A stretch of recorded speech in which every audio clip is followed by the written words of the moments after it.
Tuition at a private school can run anywhere from a few $1,000s a year to well over 50,000. Parents see one number on an invoice and assume the school must be printing money. The reality in almost every case is the opposite. Most private schools operate on razor-thin margins, and a surprising number lose money most years. So where does all that tuition actually go? And how does a school with a waiting list of wealthy families still end up scraping by financially? In this episode, we'll break down how a private school actually generates revenue, where the money goes on staff and facilities, what really drives the cost of running one, and why so many private schools depend on something most parents never even think about: fundraising. Let's get into it. Tuition is the headline number, but it's rarely the whole financial story. First, tuition itself. This is the core revenue source and typically the largest single line item charged per student per year. But sticker price tuition is almost never what the average family actually pays.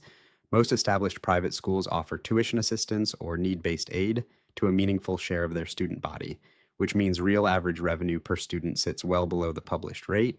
Second, enrollment and application fees, a relatively small but steady line item.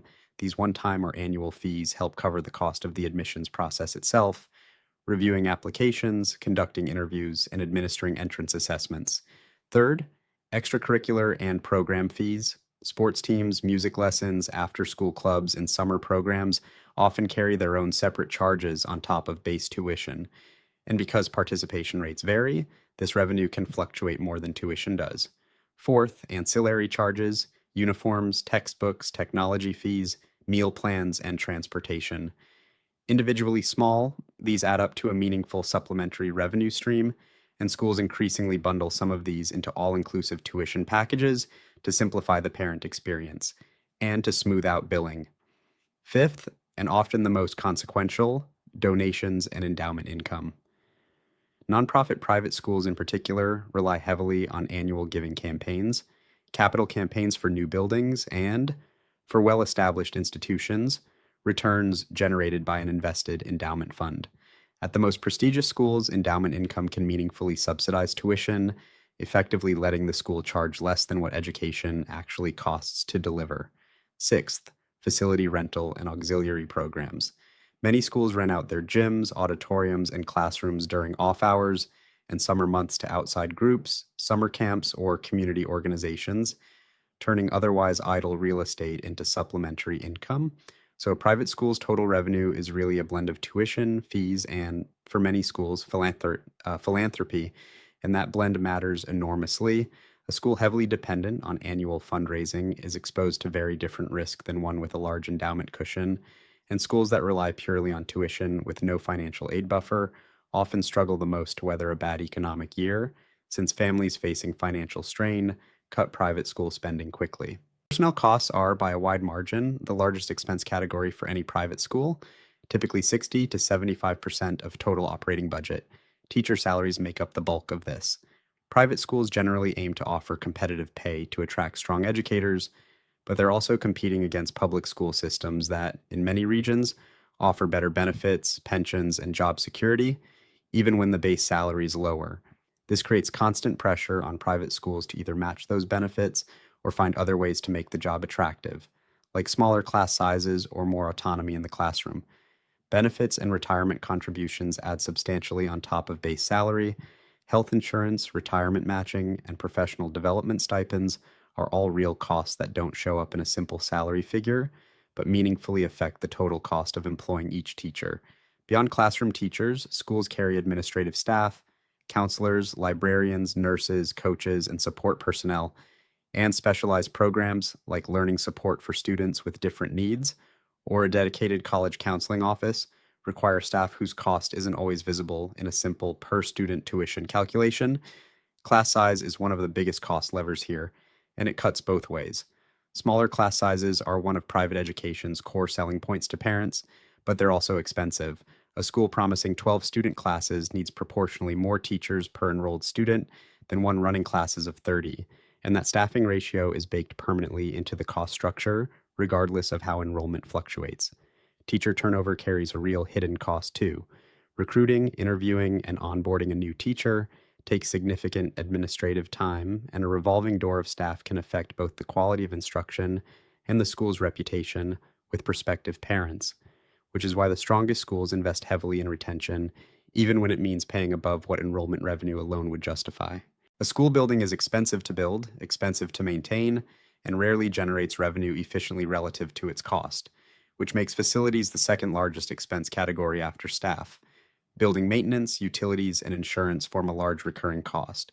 Older campus buildings especially require ongoing capital investment, roofs, HVAC systems, and general infrastructure that schools often fund through separate capital campaigns rather than the operating budget, since these expenses would otherwise blow through annual surplus targets entirely. Technology infrastructure has become a significant and constantly growing cost category. Classroom devices, learning management software, cybersecurity, and network infrastructure all require both upfront investment and ongoing subscription and support costs.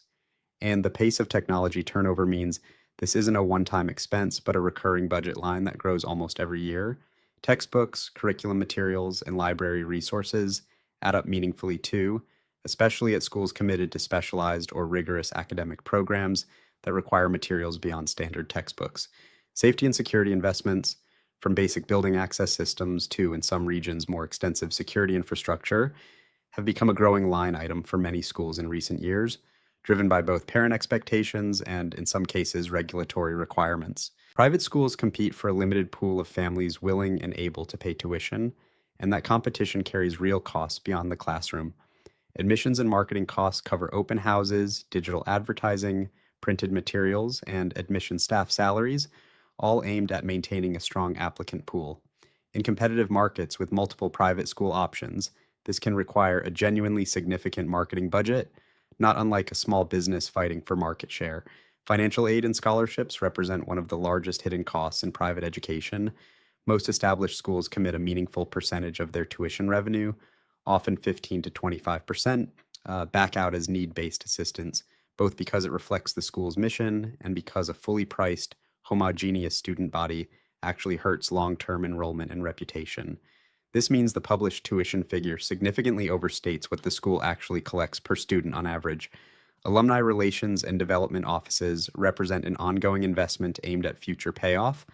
Cultivating donor relationships, running annual giving campaigns, and maintaining alumni engagement takes dedicated staff and sustained effort.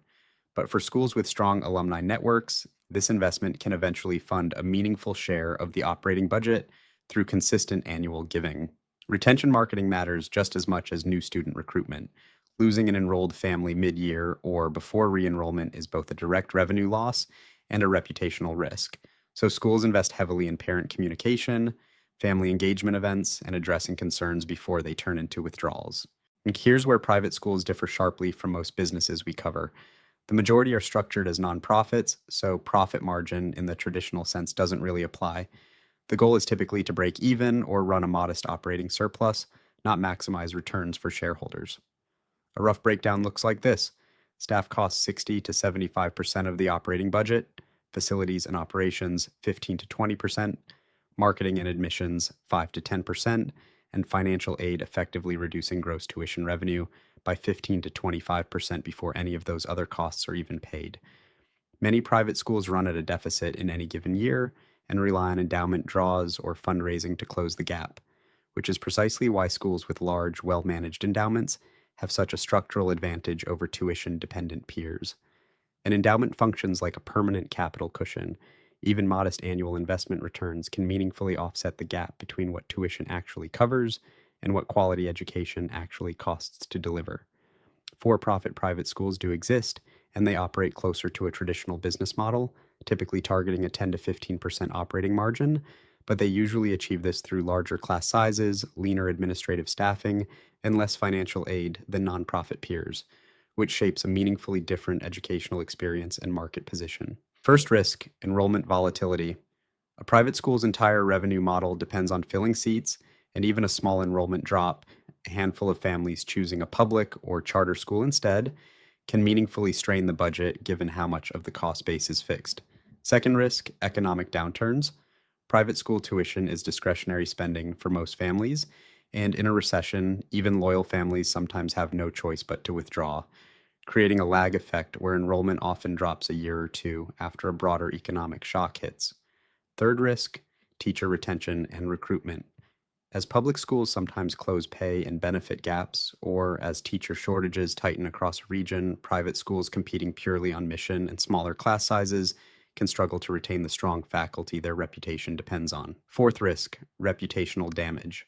A single serious incident, whether academic, disciplinary, or related to school leadership, can spread quickly among a tightly connected parent community and affect both current retention and future admissions for years. Fifth risk, regulatory and accreditation changes. Private schools still operate under accreditation standards, and depending on the region, government oversight that can affect curriculum requirements, financial reporting, or eligibility for any public funding streams they rely on.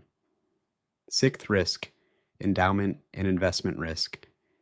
Schools that depend on endowment income to subsidize tuition are exposed to market downturns just like any other institutional investor.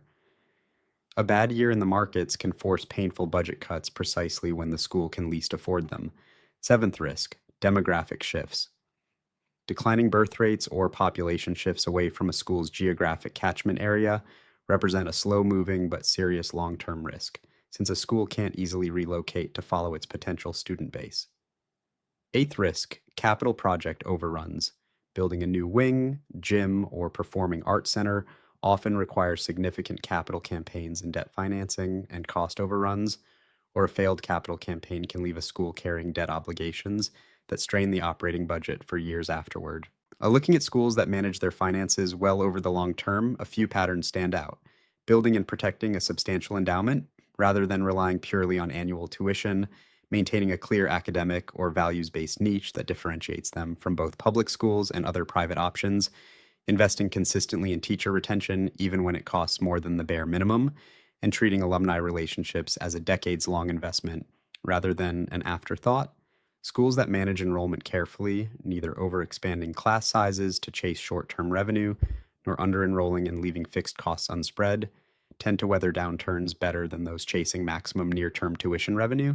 And schools that built genuine, differentiated academic identities rather than competing purely on prestige or reputation tend to retain families even when a cheaper alternative appears nearby.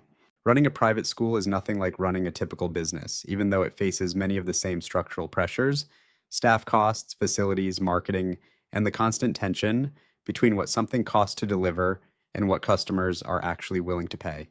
The schools that stay strong over decades aren't necessarily the ones charging the highest tuition.